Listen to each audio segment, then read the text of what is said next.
A flight carrying dozens of Australian cricketers and coaches who were involved in the Indian Premier League has touched down at Sydney Airport.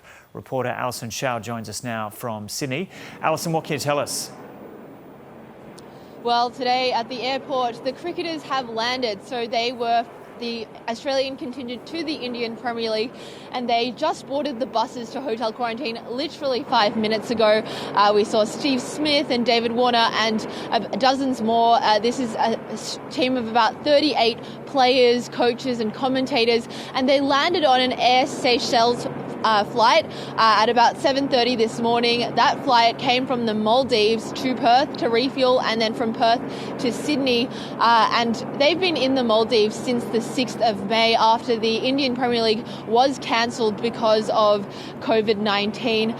They have been stuck overseas because of Australia's travel ban for anyone who's been in India for 14 days, and that travel ban lifted just on Saturday, so only 2 days ago, and now they're all heading off to hotel quarantine, boarding the two buses at Sydney International Airport. And there's been a lot of frustration in India with people keen to get back to Australia, but the government's suspending the program for a time and only recently resuming it. How did the cricketers come to get back so quickly?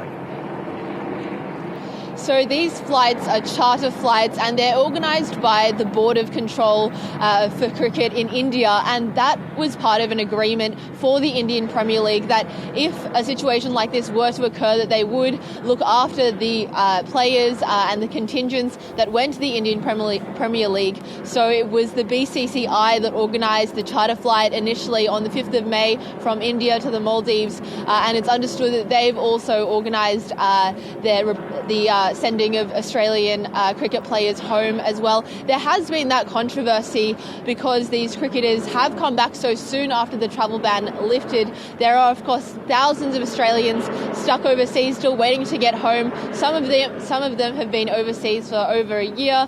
Others are in very dire situations, especially in India. And although these players aren't counted in the caps for hotel quarantine, they're not part of the limit. It is a question of the fact that they have been able to come home so early as opposed to the other citizens who are still overseas. Yeah, okay, Alison Shao reporting there from Sydney Airport.